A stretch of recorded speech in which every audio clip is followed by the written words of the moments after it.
faded from history long ago. And yet, modern films, television, and books about the Middle Ages still enchant and captivate us, while other phrases, such as my knight in shining armor, conjure images of long ago, unknown to us, and yet still familiar. And while images of knights in armor and castles strong may fade away as generations pass, here, at medieval times, we believe that there is one touchstone from that distant past that should never fade away, and that is the code of chivalry. A set of rules created 1,000 years ago to govern the conduct of the noble class, to impart fairness and respect, compassion and understanding. For the next 20 minutes, with the assistance of Her Majesty the Queen, the Chancellor to the Castle, the Knights of the Realm, along with their retainers, we will explore the code of chivalry. And through the lessons taught therein, my young lords and ladies, we hope to show you how that ancient code might become part of your daily life.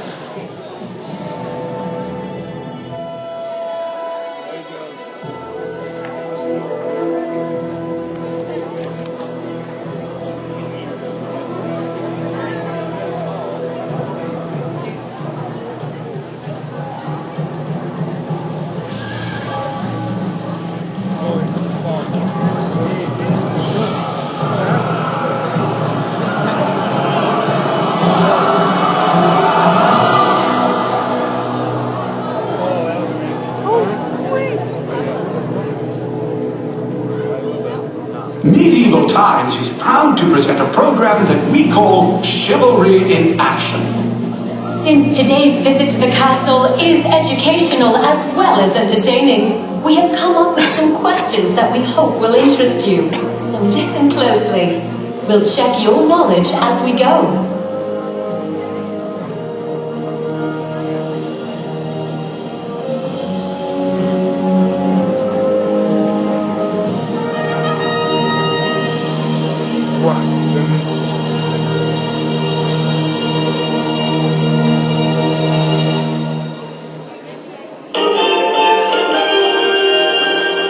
During a convention of parents and educators today revealed that a lack of respect and personal responsibility when dealing with youth were among the biggest problems facing. In other news, a community soccer league has become the focus of an investigation into widespread bullying among the players. Our members are sworn to valor. Their hearts know only virtue. Our blade shall defend the helpless, and our might shall uphold the meek. Let our words speak only truth, and our wrath defeat the wicked. This oath is our bond.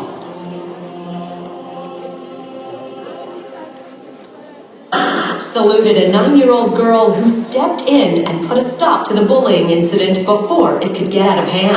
The diverse group, which was comprised of kids from across the city, raised enough money with the campaign to send tons of food to the stricken region.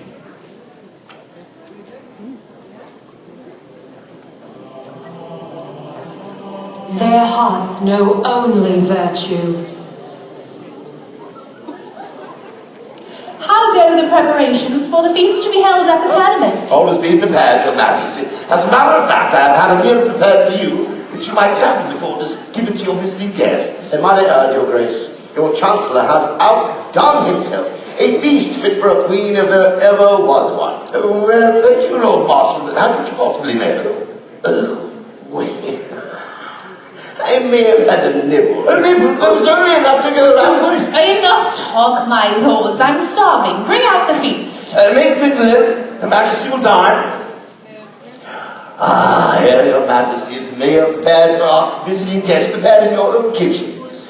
And showing a jewel in your crown, another feather in your cap, as it were, another one in the wing column. Oh, hush. Well, put it down, Gwendolyn. Now I am prepared to be amazed.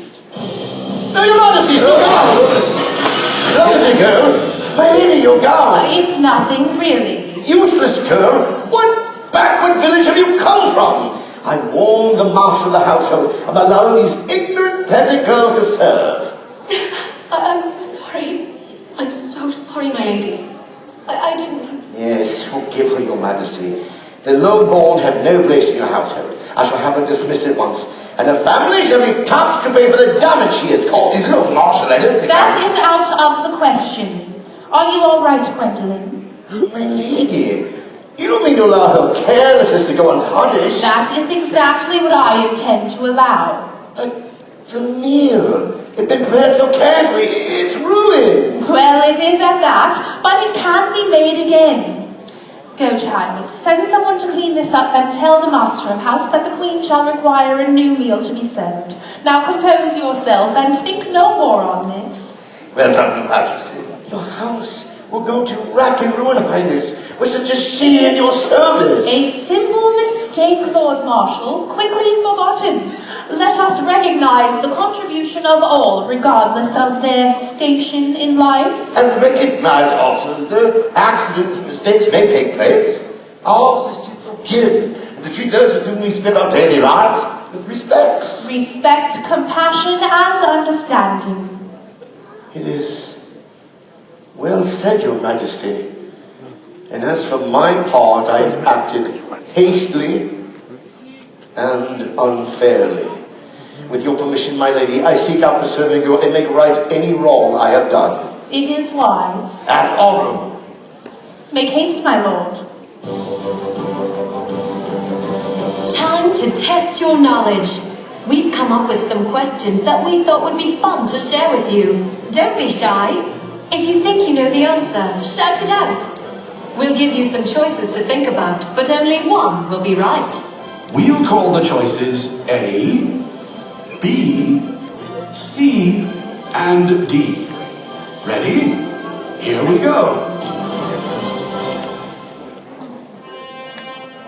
Practicing understanding is a keystone of chivalry in action. The Queen is aware of this and makes it a part of her daily life. How would you have handled the toppled tray and come to the aid of serving girl Gwendolyn? A. By being fair to all and protecting the weak. B. By embarrassing the Lord Marshal for his behavior. C. By having the serving girl dismissed from the Queen's court. Or D. By ignoring the accident and the remarks of the Lord Marshal and ordering another tray. Okay? Yeah. Okay? Okay? The correct answer is A. In our society, everyone has a contribution to make, however small, and allowing someone to be demeaned or abused for a mishap is against our code of chivalry.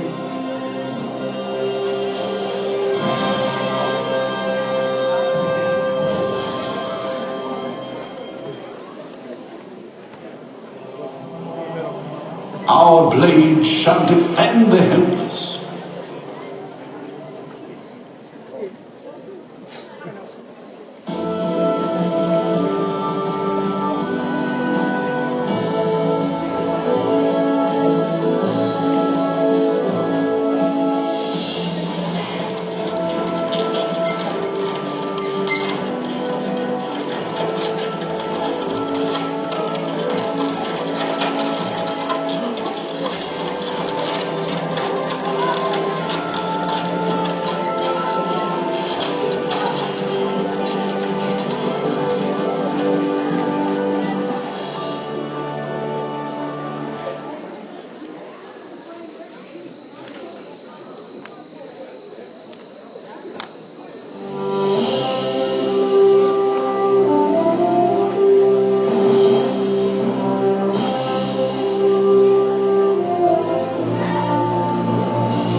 Sir Knight, arms for one tossed about in the storm of life.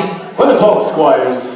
I pray you, look kindly upon one so poor, good captain. A crust of bread, or perhaps a coin, Sir Knight, so that I might feed my poor family.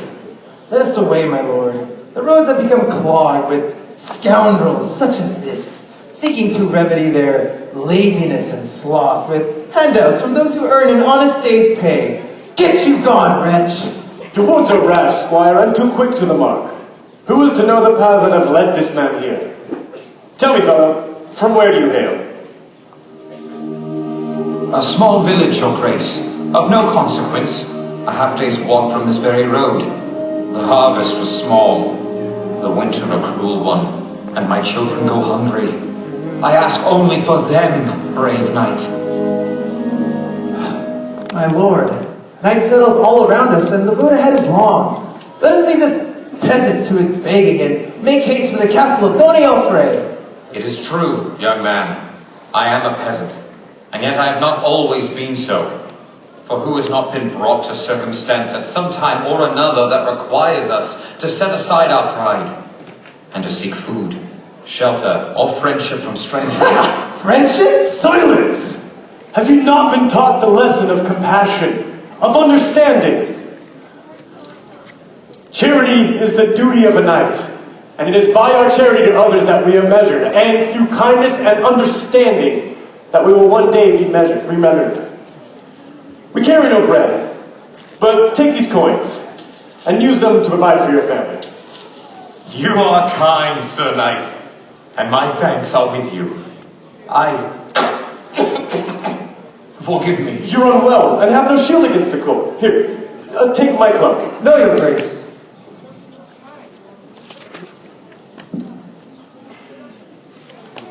Let him take mine, for I have been without pity, and for a moment lost touch with charity and understanding for one less fortunate than I. It is well done, squire.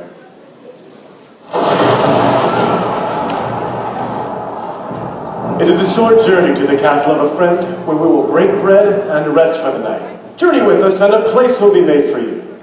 Good. Let us away.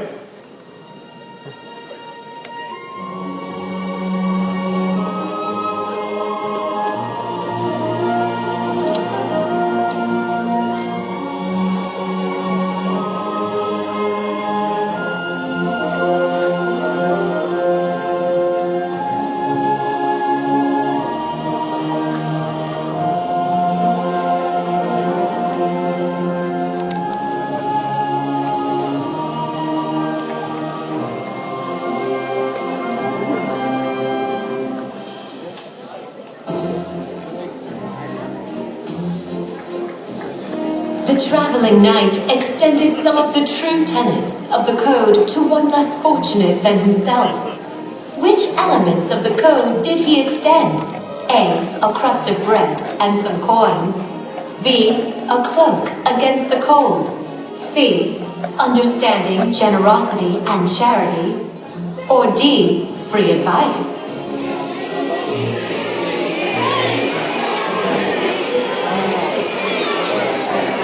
The correct answer is C. By understanding and sympathizing with the plight of the man he encountered on the road, the knight put chivalry into action with his understanding and his charity.